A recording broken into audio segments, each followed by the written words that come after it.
Hello, everyone, and welcome back to another episode of the Cup Reviews. My name is Jillian Robinson. I am the associate producer here at Cup of Hemlock and your host for today's panel. And I'm joined by fabulous artists to unpack National Theatre's Top Girls, Caryl Churchill's innovative piece. It had its run at the Littleton Theatre on March 26th to July 20th, 2019. It is directed by Lyndsey Turner.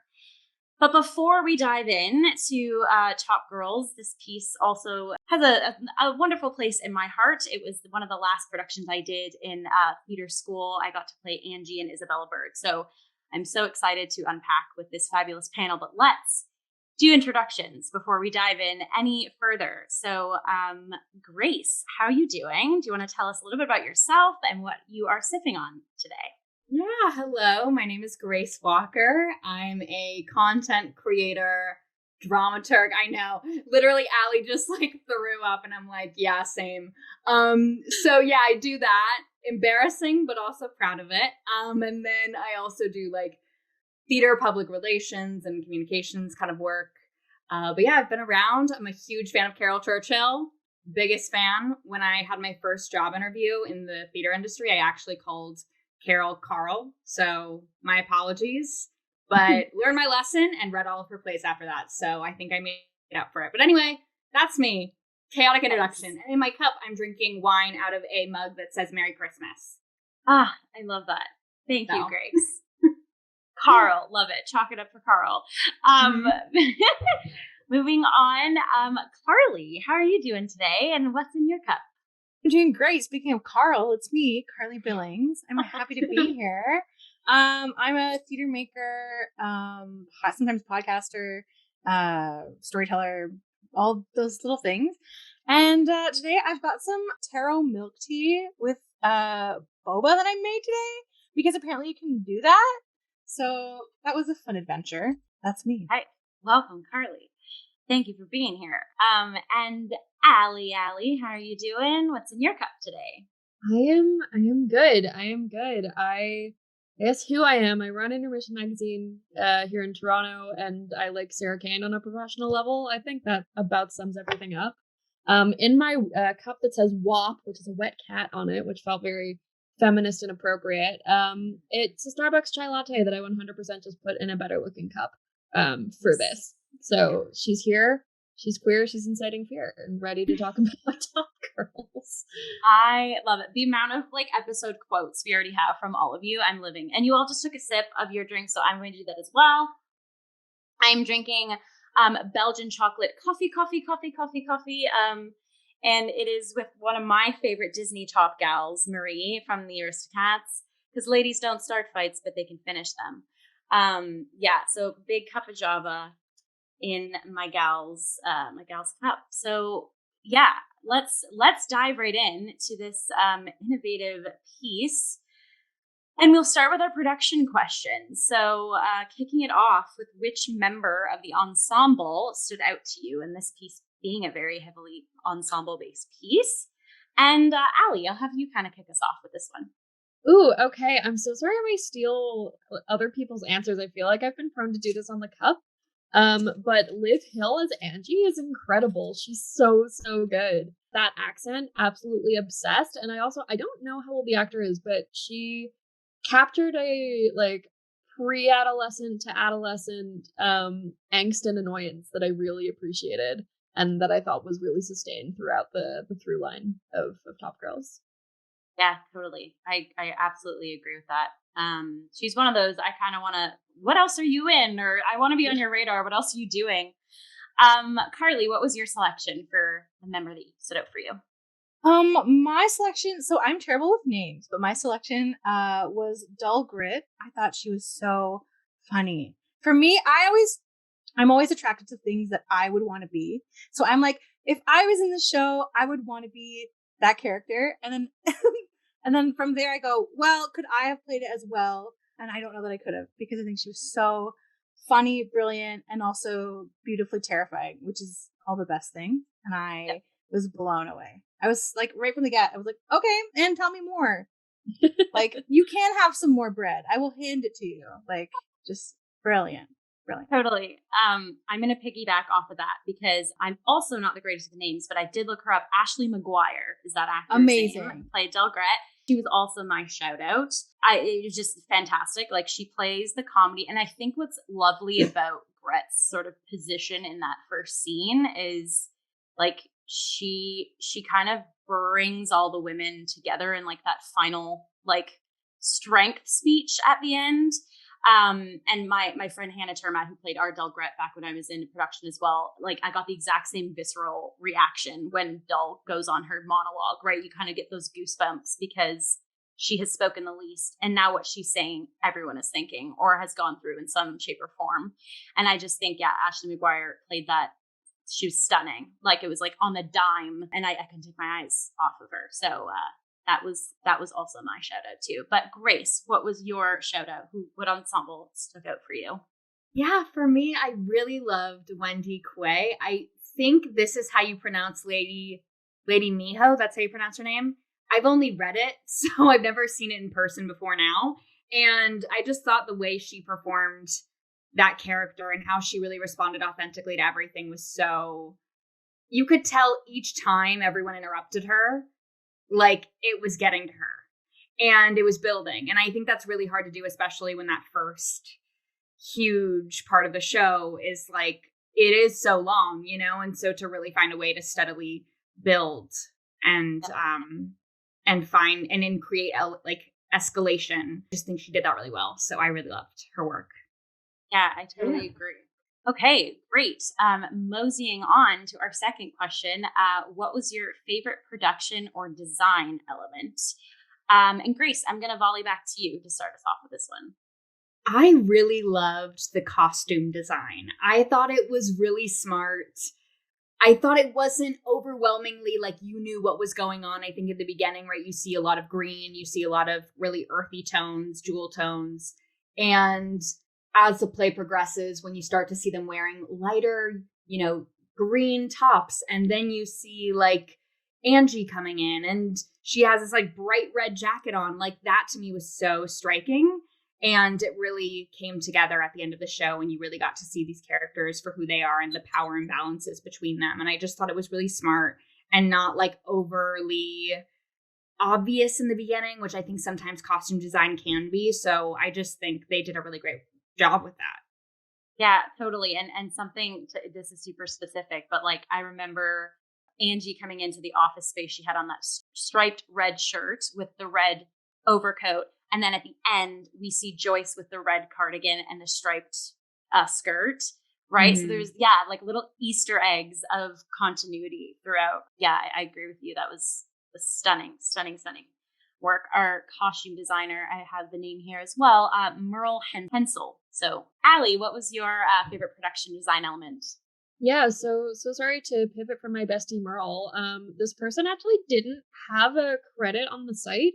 So sorry, prop designer, whoever you may be. But I really appreciated the prop design of this show. The set design wasn't my favorite. I didn't love that there wasn't too much continuity from section to section to section, but the props I felt were really well grounded within the world. And then also that massive couch that's happening in the office space. That's such a couch. And I was probably part of set too, but like this one very specific thing, like couch designer, whoever you may be, honestly, this is a shout out to you and I hope you're having a nice day. Yeah, agreed. And I'm going to piggyback off that too, because I had set as my favorite design element, but I think now what you're unpacking, Allie, mine would be like a prop set hybrid. It was like the set specifics, I guess, were my jam. Like, for instance, if we go back into Joyce's house, like the fact that there was like the sugar container and the tea bag container and everything was like perfectly dirty in a way that would be so Joyce, or like the owl pillow that's on the couch. And you know that like Angie cradles that owl pillow when she's having a meltdown. So, right? It's just like set specifics that I guess, again, would live in this sort of hybrid prop set world. That was definitely my shout out. And I will say too, Allie, you saying there definitely, I did feel that discontinued vibe as we kind of moved from environment to environment. But what I really did love is, for me at least, each environment, I was so engrossed into the atmosphere. Like, it was like I was at the Top Girls agency, right? Or like I was in that little hovel with Angie and Kit, marrying those thoughts together. And Carly, how about you? What was your favorite production design element? The only notes I have is costuming, hands down, because I too will piggyback on that. I just thought, with a piece that has so many moving parts, especially with such a large cast for this production, the costuming really helped to set you where and when you are, even when you're not. I thought was amazing. And I just, the color story from piece to piece was incredible as well. And just, so clever and just beautiful. As someone who is obsessed with period costumes, also a lot of period costumes were done excellently. And not in like a hokey way, which it can get hokey pretty fast. So yeah, and I think we'll unpack this farther down, but just the fact that every woman on stage, every actor kind of had their own role. Like in this, again, we'll unpack this later, but this production didn't double cast. So just seeing like the various palettes on various women throughout too, and like it was stunning to see, like you were saying, Carly, like the different period pieces. Essentially, this all would be a period piece, I guess, because the 80s is where is kind of the most modern we get. But yeah, totally. Great shout out. So far, lots of positivity, and we probably will stay on this streak, but I have to sort of ask the next question, which is, what was the weakest aspect of the production, if you thought there was one? And I guess I'll kick us off for this one. Mine, I guess, would lie in direction, perhaps, or maybe actor choice. But for me, I guess there was some of the moments for me lacked depth. And I think when I say that, it's almost like I wanted more like emotional breaths had in some moments. So something that comes to mind of like the beginning scene where it's chatter, joke, but obviously the underlying conversation is very heavy, jam-packed with all things quote unquote female under a lens of patriarchy, right? And there's so many moments where the conversation lulls and pivots and passes from one woman to the other. But there's definitely instances where they're all on the same page or where they're all completely not on the same page. And there's moments to, I think, for lack of a better word, this will be the first time I swear on this panel, my only swear word, to sit in the shit, that I felt like we could have just sat a little bit more in like the damn, you know what I mean, before we pivoted. And that to me kind of continued throughout the whole piece too, even in the Joyce and Marlene standoff at the end. Yeah, they were in separate sides of the room, or they were in like separate sides of the conversation. But again, just adding more of that uncomfortable, for lack of a better word, pregnant pauses. Yeah, so that was kind of my weakest aspect from my end. Carly, what was your weakest aspect of the production? Sure. I kind of am on the same mind as you, Jill. For me, it was the pacing. The pacing just felt, I couldn't get into a rhythm with what was happening, and not in a like purposeful way, not in a like, oh, I'm uncomfortable, just like a, oh, hold on, this is, from moment to moment, it felt a bit like discombobulated, a bit of a jump to get from point A to point B sometimes. But I also didn't love, and this is very nitpicky, I was like, what is up with this lighting? It was very weird. And I wasn't weird in a good way, but also that maybe that's just me, because I was so discombobulated sometimes that I was like, oh, now there's weird lighting happening and I don't know what to do with it, but okay. But that's being nitpicky. So no, I feel that. And especially with this piece iconically being out of order and chippy choppy, it certainly wouldn't have helped, right? What you're bringing to the table. Grace, what are your thoughts of the weakest aspect? Yeah, I agree with the lighting. I thought it was really strange to start the scene with such ominous lighting, because of course there's this ominous sort of, I wouldn't necessarily say it's ominous, the tone in the beginning. I think it's just like, you see how women bond over how miserable they are, and like that's sort of terrible to see. But I feel like for me, the weakest part of the production, I think it also was sort of the pacing in some ways, but then at the same time, I started thinking about the direction with the piece, and I felt similar. I didn't really love it, And then I started thinking about it and I was like, no, it's very clear to me, at least, what the director is doing. Like, it seems like she really wants to show how much these women do not listen to each other. And she wants to like take that and just turn it up a notch. And it really felt that way. But then at the same time, there were times where I was watching it where I was like, this feels like it's so well rehearsed. And I'm like, is there a way where you could direct something where it's very clear the actors are not listening or the characters are not listening to each other, but it doesn't feel like it's so contrived, like it actually feels like it's lived in and like they're really experiencing this for the first time? Those were some of the questions I had with the direction of the piece. But I could see where she was going, and I did I understood it, you know? Yeah.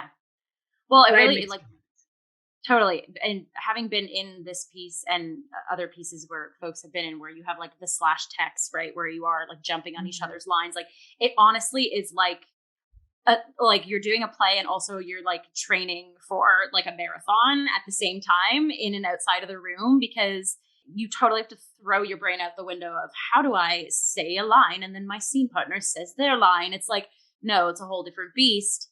And how do you make it sound realistic? How do you make it sound like you're not listening? But yet as the actor, you have to absolutely listen times 1,000 like you've ever listened on stage before, because you're like, that slash came before that slash and that line's my cue line, but I'm not actually saying. So yeah, directing this piece in general, beast mode. Like, whew. Allie, I'm going to toss it to you. What was your weakest aspect? Yeah, so sorry, direction. Any play, regardless of who it's by or what it is, if I see a literal kitchen sink on stage, there like my eyebrow will raise. There'll be a question mark in my head. And I think that naturalism for Caryl Churchill is a kind of a strange way to go. Like throughout even the super long first scene, but then into the agency and then into the home, there's so much naturalism going on, and the text really doesn't lend itself super well to that.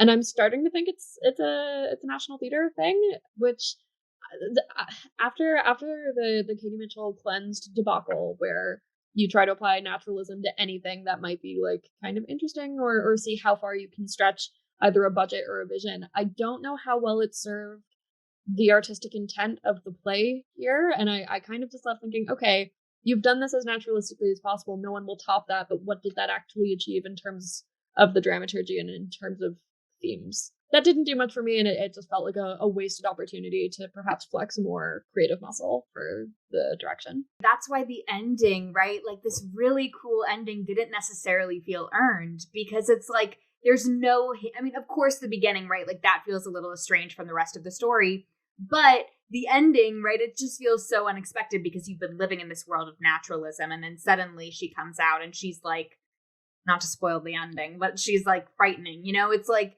it feels very discombobulated. So I understand what you're saying, and I agree. That was just all I wanted to say. Yeah, no, like the language and the world really feel like they're two different plays, and that's okay sometimes. It's just you kind of need something there to mediate if there's that big schism between elements, and I didn't necessarily feel like the director was mediating that gap particularly effectively. I don't want to shit on the vision, because like, you know, you made a play, that's cool, but like, I don't know. It didn't necessarily feel like the route I might have pursued had I directed it.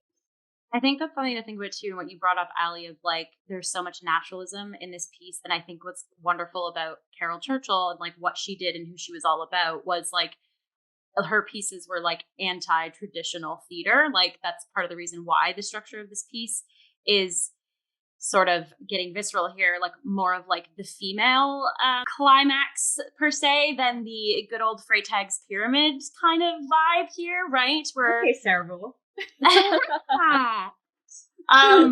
Yeah, so I didn't even really think as intricately as you brought to the table here, Allie, of like that does take away from the piece, like from what the piece is, I think, and maybe it is a National Theatre thing. I'm curious to.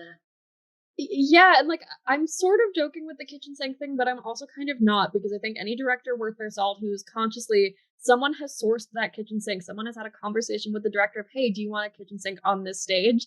And no one's even like made the joke of, oh, it's a kitchen sink drama. Like, I don't know. That's such an intentional choice, and that just set off a lot of alarm bells in my head when I saw that. everything but the kitchen sink, but not the kitchen sink. I think that's where we're going with this. Yeah, love that. Okay, so to kind of round out our production specific questions, the usual standby, would you recommend this production to others? Carly, I'll have you kind of start us off with this one. I mean, I would absolutely recommend Top Girls. Top Girls is wonderful. Yes and no. I think I had a lot of trouble too with the discombobulation between the naturalism and the text. And I think that is, yeah, Allie, you hit it on the head. That's exactly what I was struggling with most of the time. And if you want to see naturalism in an interesting setting, this is a great place to do it. It's a very dynamic version of British theater. And if that's your thing, then this might be for you. But if that's totally not your thing, then this is probably absolutely not for you. Yeah, especially since it was such a important piece of its time and era. It kind of feels a little bit like a time capsule, which is really cool and wonderful. But this production doesn't do the time capsule version of this show. It does a naturalistic, updated, wibbly wobbly version of this show, which is cool. And if you're like, what's that all about? Then it's for you. But if not, steer clear. But yeah, but there is a reason why it's a celebrated piece of theater. And if you haven't seen it, this is a great opportunity to. Yeah. And then you can pick it apart if you want to. Or not. Maybe you'll love it. I don't know. Maybe you'll love all those kitchenware moments. Yeah, maybe that's what you look for. Yeah. Who knows? Allie, what's your take on this? Would you recommend this production? Probably. I hadn't seen Top Girls before this, and in truth, I hadn't finished reading Top Girls before this. I've tried to start Top Girls a couple of times, and that first scene I have never been able to get through, because when you've got all that overlapping text, it's got to be heard. Reading that in succession is not easy. To that end, yeah, I think I'd recommend it. I'm not mad at the 2 hours I spent taking it in. There's probably better plays and more resonant plays right now that get a similar message across. But it was fine. It's I like to disagree with my bestie Michael Billington, who hated this production. So yeah, go see it. Go give lots of women in theater some cash. But yeah. Soft yes. Nice. Soft yes. Grace, how about you? Would you recommend this production?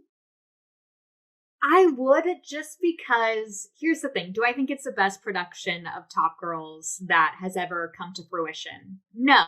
Do I think that Caryl Churchill is such an amazing writer that regardless of the production choices that were made in this, you're still going to enjoy it, or you're at least going to learn something as a theater artist or as just an artist in general?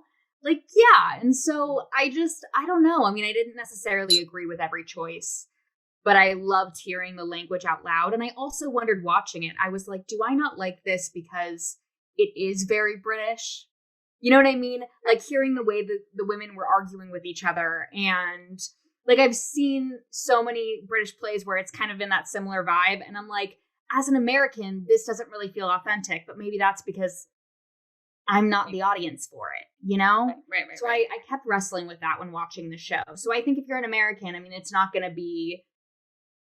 feel comfortable. It's not going to feel comforting in any sort of way. It's going to feel a little cold. I mean, I love British theater. This is not to shade British theater. Big fan. But I'm just saying it's not going to feel as naturalistic as, let's say, an American show. Yeah. The comforting throes of Thatcherism. Yeah. You know how that is, right? Yeah, it'd be like that.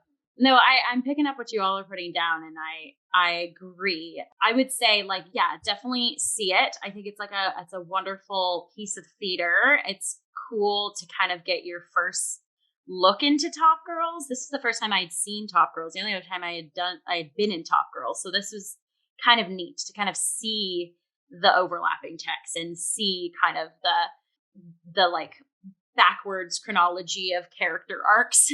So yeah, so I think that would be my soft yes, I think, as well. See it. But what you brought to the table, Grace, of you may, and Carly, you may not know what's going on. You may not be able to personally resonate with what's going on, but fact that it is a bunch of women, clearly there's some sort of common subtextual goal or blueprint that they're all kind of toggling with, or present or historically in the back of their minds. Like there is just a community, like seeing the final bow of all of those women on stage, like, and that they clearly were a very well kismet ensemble. Like, I thought everyone's chemistry was awesome. Soft, yes, but we'll agree. I think there are better iterations, or there could be better iterations of this Caryl Churchill classic. Unpacking the play itself, production aside, we'll dive right in. So this is a big one. Most productions of this play use some iteration of double casting between characters, and this production used none. What is lost or gained by this choice? So I'm going to open this one up just because, as mentioned before, I had the opportunity of playing Angie and Isabella Bird. Isabella is one of the oldest women on the stage, and Angie being one of the youngest, and if anything, maturation-wise, the youngest.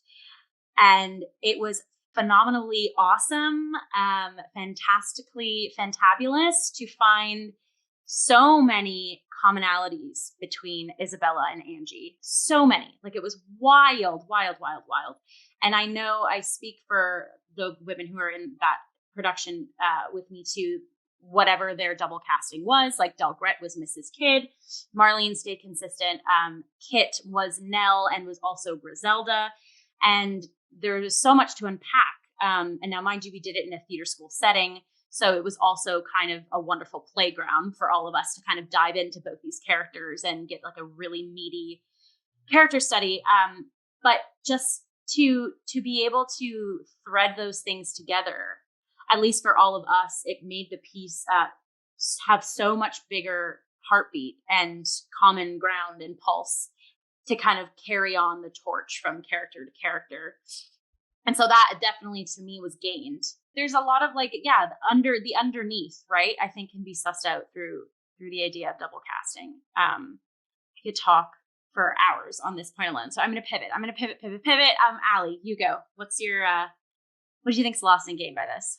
Yeah, so I mean, like, it's cool that the National Theater has a budget. Like, good for them. I'm very happy for them. And they wanted to pay 18 actors. That's awesome. But that being said, like, yeah, tons is lost by not doing double casting for this. And especially if you're making the argument that the first long scene is maybe like a dream sequence for Marlene. Dreams tend to be rooted in like real life faces, figures, whatever, like people that you're seeing on the everyday. So then when you lose that continuity, and again, there's that really strange jump from like, it's naturalistic, but with people who aren't naturalistic, and then you're going into like the agency and the home, it's like, there's so much continuity that's lost there, and it makes it feel like three and a half different plays at different times. And that's fine, I guess, like if that's what they're going for. The reason for that didn't come through, but like double casting, I think, would have solved a ton of the qualms that we've already voiced on this. So yeah, tons lost in my opinion. I agree. Totally agree. Grace, what did you think? I agree. I think there was a lot that was lost when they didn't double cast it. I will say, though, it was really interesting to see it not double cast because you normally don't see that. So I respect the director for at least trying and seeing what that looked like. I also think it allowed for a more diverse cast, which was great because like that first scene, I mean, it's mainly white women and then one Asian woman. But like other than that, it's a really white cast. So I thought it was really great to see like more diversity included. I think there was a lack of continuity. You didn't really understand why that piece in the beginning is included in the rest of the story. It makes you feel a little bit closer to Marlene because she's the only consistent thing throughout the show. But it definitely feels like there is almost this like schism between the first part and the rest of the play. Yeah. And that can be a little jarring. And maybe that's a good thing in some ways. Maybe it's not. I also think, too, it speaks to the ways in which we are so disconnected with each other in terms of women with each other. You know, it's just like, so I thought that was sort of interesting, was to look at that and to kind of try to understand her logic in that directing choice. There is something, again, from like having the experience of being double casted, of like showing the fact that Marlene is consistent, but showing that it's the same actor playing like opposite ends of the spectrum of woman, or right, just kind of adding that extra kind of stroke of look at all of the different roles that we have to play or that we have been made to play. And not only are you seeing that from the historical dream sequence beginning perspective, but then catapulted to the modern settings as the piece goes on, and it's like highlighting more aspects of womanhood by each actor bringing that to the table. Carly, what are your thoughts? Lost, gained, double casting? Yeah. I mean, I guess it's kind of great. National Theatre is probably one of the places where you can just pay 18 actors just because you can. So that's wonderful. But I think much more was lost than what was gained. I think double casting for a show like this really can ground it. There's already so many moving parts, and it's already so you have to suspend your disbelief so much that might as well have some familiar grounding faces that feel a little bit, add a little to that continuity. But I totally, if what we're going for here is to create a lot more distance between every character and every woman on this stage, then I think that single casting it does that. But for me, I double cast it, drop the naturalism, then that's where that grounding comes in. But maybe the naturalism is also an overcompensation for the lack of grounding in a double cast situation. I think the verdict is in. Double casting definitely does the piece justice. But yes, thank you, National Theatre, for paying multiple women to flood our stage for this piece. So pivoting us to our next question of the world of Top Girls is specific, as we mentioned earlier, to the 1980s Thatcherite context in which the play was written. What might this play mean to us today? And how might that meaning be similar or different than when it was first produced? So Allie, I'll have you kick us off with this one. Oh, you gave me the hard one. Okay, cool. Sitting here from solidly 4.5 wave feminism, or whichever wave we've decided we're on this week, like the times have changed, and the play feels dated in its kind of like girl bossification of British drama. If that's not what this episode of the podcast is called, I am going to be upset, so thank you. Writing it down. Perfect. Like, yeah, it still has stuff to say, and like in the age of Boris Johnson specifically, like I'm curious as an audience member at the National Theatre, like how did those resonances feel? It's like, are we nostalgic for Thatcherism? Which, like, oh god, I don't know, are we? The message hasn't been watered down so much as I think there's definitely more perspective and space to be critical of it. I don't know if that's a wishy-washy answer, but it's the one that I'm sticking with. I love it. Yeah, end of thought. Great, end of thought. Yeah, love it. Carly, pivoting to you. Sure. I think I mentioned it a little earlier. It does feel very time capsule-ish, and I love that. I wish it maybe leaned into that a little more, because I mean, like, there's some for some feminists today, this is where their feminism stops. They're like, girl bosses, yay, and that's where it ends. But for the vast majority of us, that's not true. That's, very much a thing of the past. Thing of the 1980s even, and it feels like, oh, that's nice. That's like how I feel about some of its messages. But it is like, my favorite part of the play is that first scene where it shows all these women who have gone through all these different things, through all these different time periods, and it does show the universality of a lot of different aspects of being a femme-identifying person, but there's so much lacking in also the diversity throughout the rest of the piece, for showing, that it focuses very specifically on a very certain point of view, which is great, for character and story, but as for like its political cultural impact currently, it doesn't do much for it. I think, Grace, it was you that mentioned something like this earlier of the hierarchy, or like the idea that these women don't listen to each other, the idea that, and I think that was such like very much in the 80s coming out of Thatcherism, like highlighted.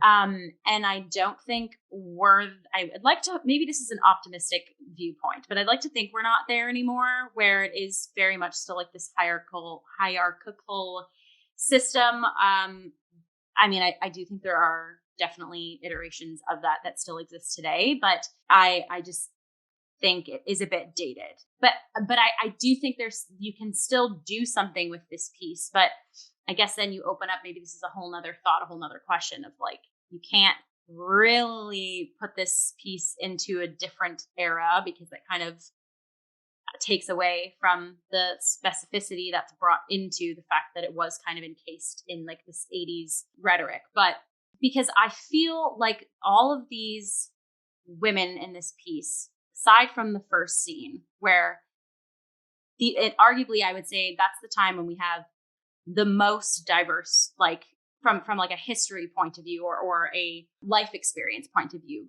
That's the one kind of like girl power, like common ground vibe we get. Whereas in the rest of the piece, it's very much like cutthroat. You do bottom girl, top girl vibe, right? Like you're going to make it, you're not. Like there's just so much more. There's so much more that I think can be cracked open from this piece. And I would hope Caryl would appreciate us like taking a piece like this and maybe using it as a template or as sort of a launch pad to like, how do we go about reinvigorating something like this in like today's lens? Yeah, no, you've just inspired this idea that we update Top Girls, except Marlene works for a pyramid scheme and she's trying to recruit people through Instagram. I've thought about reinventing Top Girls, but including the women who were wronged in like 2007 as Marlene's like, you know, dream sequence, and they just like bond over shared trauma together. I just feel like that would be really great. But yes. I'm going to come in with a hot take. I actually think this play is very relevant to today, and I still think it holds up. Oh my God. I know that's a hot take. Now listen, do I think this is a play that is for every single woman out there? No, I don't. I think it shares a lot of white feminist themes. I think it particularly speaks to a lot of white womanhood. I don't necessarily think it's weird, right? Because it's like, I don't think it should live in that world. But I also think in some ways it does kind of call a lot of us out and says like, you know, this is the ways in which you use your power. This is the ways in which you contribute in the same way that a lot of other white men do. And you think by becoming white men, then you'll be superior, but you're actually causing more harm and losing the sense of like agency that you really have. So I think that's a particularly interesting thing with this play. And I think it does hold up because I think especially when we look at millennials and how a lot of women felt like they had to be these girl bosses, and then they created these really horrible things, and there were really terrible things happening because they were trying so hard to be like the men. And then realizing, wait, we don't want to be like the men. We want to be different, and we should strive to be different. I think that's a really important question to ask. So do I think this is a play that like everybody is going to relate to? No, but I think a lot of white women need to see this play because I think it's particularly relevant. And I also think too, when you look at like the ways in which they treat a lot of the characters of color in the show, that to me is really interesting. And there's a lot that's said without it really being said, but you can see who's getting interrupted the most in that first scene. Yep. And who's really trying to share their story and nobody is listening. So yeah, I find it ironic that Marlene becomes like, it's the be all and end all that she becomes the boss of Top Girl's agency when her job literally becomes the boss of getting other people more successful jobs or positions than her. What are your thoughts on that? Because I get her upbringing, Marlene's upbringing, right? Like I think she does what she can, the success she does get herself to from, we learn in the final scene of the life that she grew up into. It was very blue collar. There was constant disruption in her household, small town, outskirts of London. So where she does get herself to be is successful, her version of success, the individualist lens of life. But to be the boss of Top Girl's agency, where your job is to get other women arguably maybe better jobs than you. I don't know. That's not really a question, but I don't know if anyone has any like tag on thoughts or. I think it's a really interesting metaphor in a way, because you look at women, right? And this idea of like you're constantly striving to be the best. And then when you finally get there, you're still taking care of everyone else. And you're still in charge of making sure that the men are feeling okay, that they're not feeling too. I mean, the conversation she has with that dude's wife, where she's like, you know, my husband is livid because you have this job. Can you do something about it? And she's like, this is my job, right? Like, I just think that's so interesting. And I think that was really purposeful in terms of what Caryl was trying to say with that. I think I have a half-baked thought, but we'll see if it bakes while I talk. I think that the portrayal of corporate women or girl bosses, whatever, and then the comment that the play has to make about motherhood intersects a lot in terms of who do women nurture, what comes along with nurturing others in either the workplace or in the home. Yeah, and like I think we see Marlene really reject motherhood in favor of mommyhood, for lack of a better term. I hate me, but like she's literally like mommying other people into better positions at the expense of her own kin, right? So like it's a really smart bit of playwriting on Carol's end, and I don't know, like it definitely made me consider the biological implications of womanhood more. Yeah. Carly, do you have anything to add or? Yeah. Not really, except that maybe when you see someone who is supposedly at the top of their game, someone who is supposedly the highest earner or the highest in an organization, in this case at Top Girls, you would think that they would be like that's their dream, and that their dream is everything they thought it would be. But for Marlene, that's probably not true, because she probably has to she spends her days taking care of a lot of people when that's what she really said no to. So it is very interesting. Yeah, and it just kind of makes me think too of the brief interview scenes we get in the Top Girls agency with Janine, Louise, and Shona, and how, you know, each one of those women that come in gets a different Top Girl representative to interview them, right? Nell does one, Wynn does one, Marlene does one. And again, all of these, so Nell, Wynn, Marlene, they're all in these top positions of, I am, you know, a woman with a well-paying job, and my job is to get other women jobs. And you can see the sort of like, I almost like, I wish there was a piece written about like the afterlife for Shona, Louise, and Janine. I want to know, and even maybe Mrs. Kidd too. Just like, I want to know those women's stories, because they come in, but then they all leave. And I'm like, where do you go? What do you do? Do you climb in the lampshade department, right? Do you become like CEO of like an actual company as opposed to being a boss of a job agency? Like, nothing to poo-poo on. Like, that's still a great job, but kind of going back to my whole thing of, and then I guess, are we into the thing of Marlene, because of her upbringing as essentially a bottom girl, which is probably going to leak us into our next question. Is this the toppest she can get? Right. And that alone is sad, because we do see, at least I always try to find like sympathy, empathy with every character, unless they're like a completely terrible, like serial killer human. And a sort of an element of light in Marlene is like, I feel like she's destined for so much more than she's given, but she doesn't know how to get herself there. And welcome to living in a patriarchal society. Okay, before we unpack that, let's go to the final question, which, again, a bit of a spoiler alert on this tangent. So, in a piece driven by a diverse palette of womanhood, historical, fictional, past, present, real, imagined, perhaps, etc., what is the definition of top girls according to this play? And quite honestly, according to you, perhaps. Carly, I'll have you start this one. Sure. For me, and this might sound a little hokey, but top girls is a mindset. It's if you believe you're a top girl, then you are the top girl. Because I think a lot of these girls have top girl energy, even if they're maybe not, the top girl. But it's always interesting for me. I found it wonderful to be able to see a peek behind the curtain for a lot of these women in a lot of the sacrifices they had to make in order to feel or be the top girl. Because I think that's very true to life. Like everyone makes sacrifices to try to be the best that they can or to get where they want to go. And I think it's mostly a mindset. I'll pick up your mindset and put it in my mind. And we're set. Okay. I hate myself too, Ellie. I'm with you.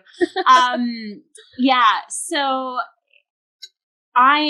as I've mentioned, probably ad nauseum, apologies, but playing Angie, who is arguably structurally the bottom of the bottomest girls in this piece, right? I was always like in her corner to be exactly like Carly was saying, like, how do I make her the top girl, right? Like and I think from seeing the piece through her lens, it was the, bursts of creativity. So my Angie was a little bit more frenetic than the one Liv did in this production, which was also like amazing. But I was very like pops of creativity and like that awkward like explosion of self and not really giving a crap. I already said shit, so I couldn't say shit, but then I just said shit. So, but not really giving a crap what people say, what people do. And being bold and being unapologetic. And that's kind of how I had to come into the piece, especially with having someone like Isabella Bird, who historically, like, she did everything anti what woman was, right? She kind of went out into the wilderness, traveled, learned so many things, had canoodles with dudes, but didn't settle down with them, like very trotted her own path. And so now, obviously, so I guess, like that to me is top girl of just, going, being bold, being unapologetic, being that spark in a society that keeps us in containers and, makes us always doubt, makes us always question and stumble and apologize. Hashtag Canadians especially.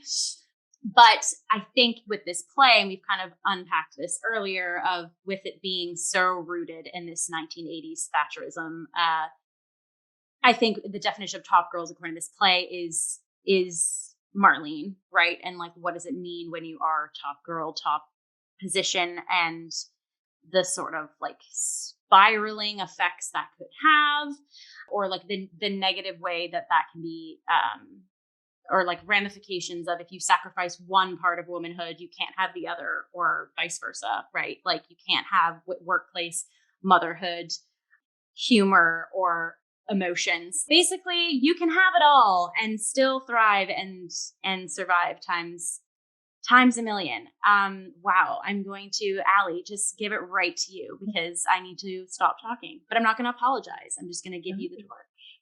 Amazing. So I have a bit of a digression. Have any of you seen the Netflix series Cheer? No, but it's on my list. Okay. I have watched season 1, season 2. I'm all caught up. Perfect. Then this is for Grace and for future Jillian. It's about a cheerleading team in Texas. But there's a term in cheerleading where your like middle girl at the top of the pyramid is in fact the top girl. So I've never been able to watch that show without thinking, oh, the top girl. Oh my God, Monica is talking about my girl Caryl. Amazing. I really don't want to use the word girl boss again in this podcast, but I cannot avoid it. It's that kind of like self-made bitch mindset. Like, it's hard for it not to sound trite because I think that Caryl Churchill kind of approached it as a bit of a trite concept in her mind. Like not necessarily what they say, but how Caryl Churchill has approached the subject. It feels almost a little cynical towards how women were viewed in the 80s and perhaps how Caryl Churchill felt as a woman in her discipline as well. I don't want to read too much into it, but my answer to this is that the ultimate and only top girl is Caryl Churchill herself. That's my bestie right there. End of that. Wow. Okay. Grace, sending it over to you. I think the point of the title, at least in my perspective, is that there is no top girl. That these are all women who are at their top, and yet they're still not even close. And I think that's what's really powerful about it, is that all of these women, they have perspectives. They know what they're doing. They're very headstrong, and yet they don't know what the F they're doing. So I think it's kind of ironic to call it top girls in some ways. And I also think it's really powerful to say, like, these are the top girls and we still can't make it. Like, what does that really say? And I think it really exposes the systems in which we are conditioned in a really brilliant way. Wow. Thank you for like beautifully articulating what I was supposed to say. That's exactly what my brain had coded and just came out of that Zoom square. Great. Well, that brings us to the end of our discussion. Thank you all so much again for being here and sharing your insights. Folks who are listening or watching, you can tune into this production of Top Girls via National Theatre at Home. If what you heard today is kind of sparking your interest to go see it, go check it out. Allie, where can folks see you, learn about you, get in touch with you if need be? Oh, absolutely. Intermissionmagazine.ca is a great place to start. I also definitely forgot at the beginning of this podcast that I don't really go by Allie anymore. So ashlingmurphy.ca get in touch. We'll talk about Sarah Kane. Right. Thank you, Aisling. That's great. Great to know. Apologies for referring to you as Allie throughout. Okay. Wonderful. Thanks so much. Grace, where can folks get in touch with you? Yeah, so you can follow me on TikTok at Not Kristen Bell. I swear I'm not super annoying. And then you can also follow me on Instagram and Twitter at Grace Walker, 3 R's at the end. I'm pretty funny, so check it out. But I am a little biased, so that is true. But yeah, that's where you can follow me and see what I'm up to. Amazing. Carly Billings, where can folks keep up with you? Sure. You can find me pretty much anywhere on the internet as at Ms. Carly Billings. Simple, nice, easy. Wonderful. If you'd like to catch up with me from an artist point of view, my handle is Jillian.Robinson96 on Instagram. And as per usual, bringing us back to the cup. If you are watching this on YouTube, go ahead and like, share, subscribe, drop us a comment if you will. And similarly, if you are listening to us on your daily route via podcast, go ahead and give us a review there. Thank you all again. One final cheers with our wonderful beverages. And stay safe, everyone. Stay healthy, and we will catch you next time. Cheers.